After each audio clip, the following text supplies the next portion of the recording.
We are back. I'm very happy to have on the Goldstein on Gelt show Jim Jatras, who is a former government relations and media specialist and a former Senate staff and U.S.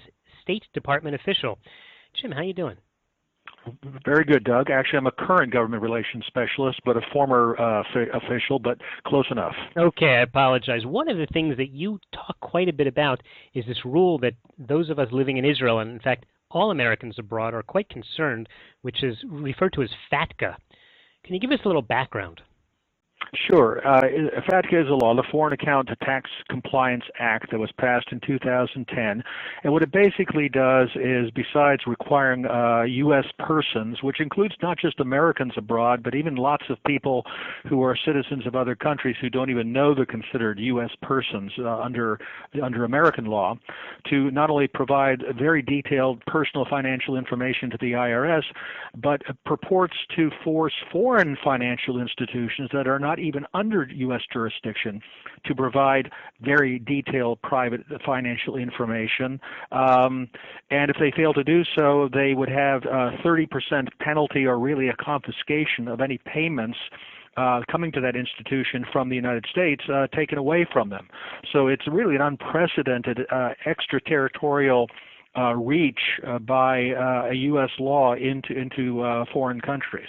But wasn't the purpose of the law in order for the U.S. to catch the international tax dodgers and money launderers? No, I don't think so. In fact, if you read the law, there is not a single provision of the FATCA law that actually singles out tax evasion activity and seeks to detect it or police it in any way. In fact, I was talking to the economic section of one of the foreign embassies here in Washington recently, and they said that the Treasury Department told them specifically that they don't really expect to catch tax evaders, that what they want is information and control over the financial activity of Americans abroad, or Americans who have accounts abroad. Mm-hmm. Are you differentiating between FATCA and FBARs? FBAR is a requirement that has been around for a very long time, and the Treasury Department has been stepping up enforcement of the requirement that Americans with foreign accounts file that. FATCA imposes a redundant, to some extent, requirement on top of FBAR, but even additional and more detailed reporting than FBAR requires. But then in addition to that, as I say, the institution, the foreign institution, supposedly would also then have to report to the IRS. Mm-hmm. So my day job, Jim, is that I actually sit in Israel, and I'm a financial advisor. I only do the radio gig once a week and get to speak to interesting guys like you. But as a financial advisor here, dealing mostly with Americans who live outside the United States, I deal with the issue that you mentioned a minute ago, which is a lot of people are not aware that they really have this obligation, and sometimes they're not even aware that they are U.S. persons or green card holders, for example. Mm-hmm. Is ignorance an excuse in this case? No, it never is, and the compliance issue for the individual American or U.S. person or accidental American or dual citizen or spouse of an American and other people who will be pulled into this net is an important problem. The other big problem, of course, is for the financial institutions themselves. There are a lot of banks, insurance companies, pension funds in Israel and other countries that are being told by a foreign government, namely the government of the United States, you must comply with this act and provide this information, in many cases in violation of local data protection and privacy laws, or you'll be subject to this confiscatory penalty. And I think that's where the real rub comes in terms of the international system, which is why the Treasury Department has been trying to strong-arm foreign governments into signing so-called IGAs, intergovernmental agreements, under which they would be deputized by the IRS to enforce FATCA against their own institutions and their own citizens. And that's where I think things really get very questionable, because FATCA, as it's written, many experts, including FATCA supporters, understand it is not enforceable. They need to have these foreign governments enforce FATCA upon themselves, but those agreements and that procedure is not even provided for or authorized within FATCA. Okay. We are talking with Jim Jatras, who is a government relations and media specialist, former Senate staff and U.S. State Department official and an expert on FATCA. For those of you joining us on the Goldstein on Gelt show, you know that FATCA and FBAR and overseas taxation has been a very, very hot topic on the show. And in fact, a lot of people feel that, wow, tax season is over, but quite the opposite. This is an ongoing requirement. Jim, I want to play devil's advocate for a minute, because one of the reasons I think that the United States got so excited about passing these laws is because a few years ago they went to Switzerland, the bastion of secrecy, and were able to squeeze out of UBS the names of thousands of Americans who were hiding money there. As an American, or from the American standpoint, that's pretty good business, no? No, I don't think so. I mean, look, there are always going to be some people who engage in tax evasion. Now, that's a given, and I think vigorous enforcement activities designed to find actual tax evaders are one thing. The stupid thing, and actually, there's one great tax attorney here in Washington who calls FATCA, I think, 3 times in a very learned article, sheer idiocy about FATCA, is it doesn't target the tax evaders. Instead, it will net a lot of innocent people who are just minding their own business and impose literally billions and billions of dollars of costs on consumers and taxpayers globally, while real honest-to-God tax evaders will slip the net. The thing about tax evaders is they lie. They provide false information. FATCA will not do anything to actually address that problem, which, as you point out, is a legitimate, serious problem. Mm-hmm. That's actually, that one point you're making is something that I would say personally affects me as a financial advisor all the time, because the Israeli banks, not understanding this and not wanting to have any problems with the IRS, have kicked out thousands of American clients and told them, we're sorry, you can have a regular banking account, but no investments, nothing fancy, and you got to go.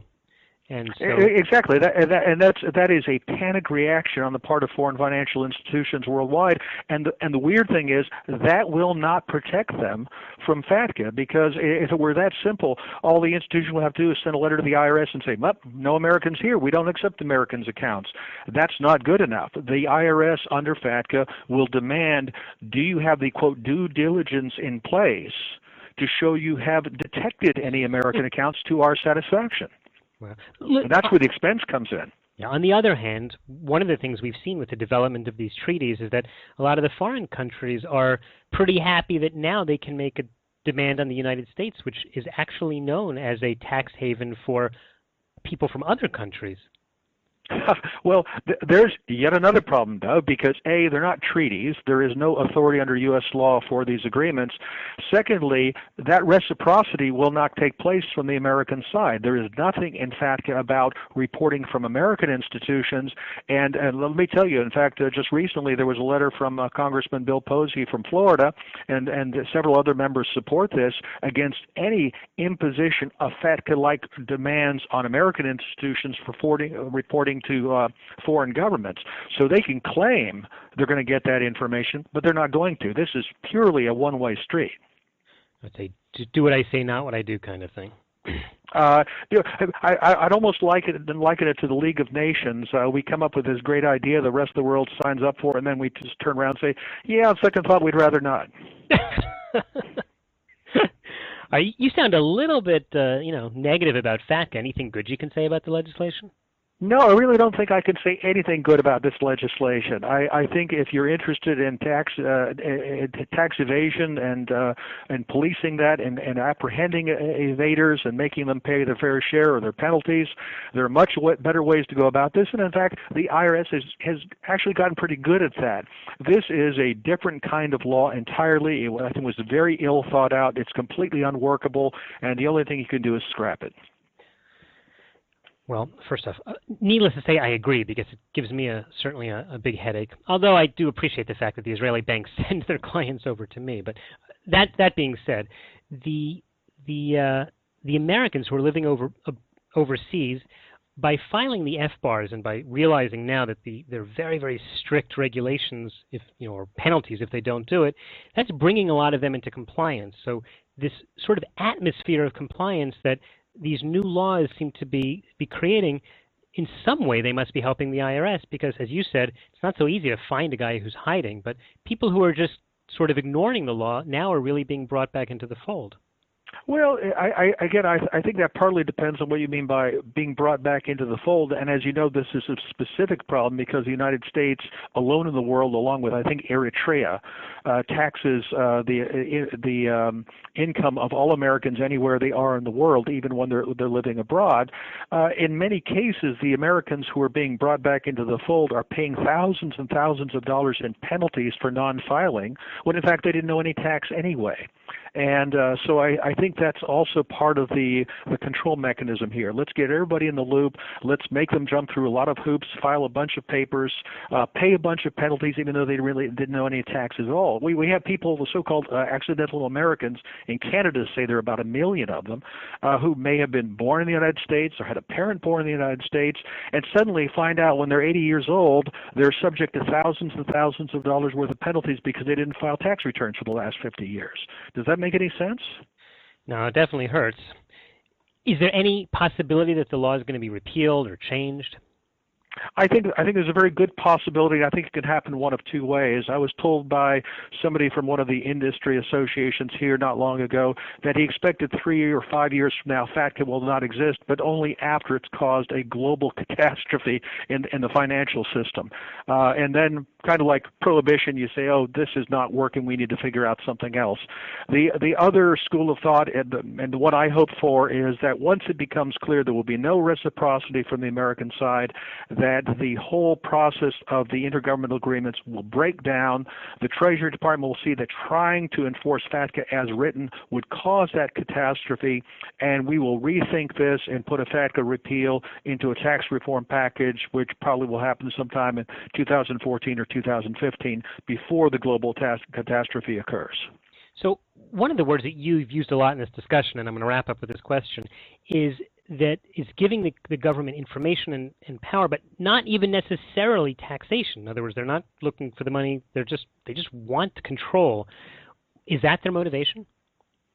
I think so. I think there's a certain enforcement mentality. And I remember at a conference where there were people from the IRS there who were just puzzled why anybody would not think this was a good thing. Because from the point of view of a government bureaucrat, having everybody living in a fishbowl in his underwear so we can see exactly what you have and exactly what you do all the time, well, what have you got to hide if you're not up to no good?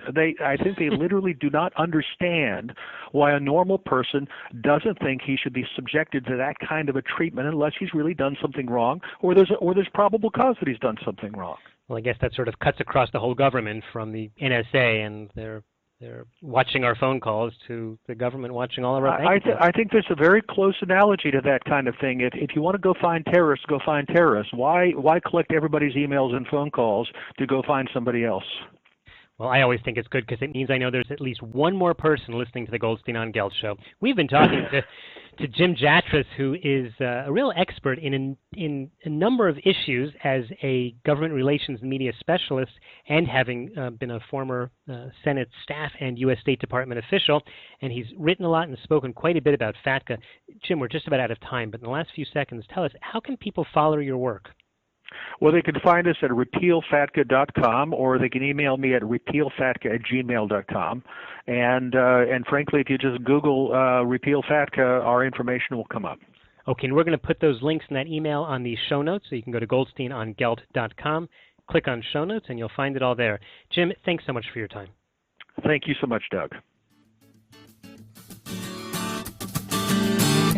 You've been listening to the Goldstein on Gelt show with money maven Doug Goldstein. Doug's weekly radio show is heard around the world, but if you miss it, you can download the podcast at www.goldsteinongelt.com. The Goldstein on Gelt show gives you up-to-date financial ideas so you can get on the path to financial freedom. If you'd like your questions answered on the air or off, send Doug an email to doug@profile-financial.com. It's your money for your future, so join Doug every week to build your wealth on the Goldstein on Gelt show.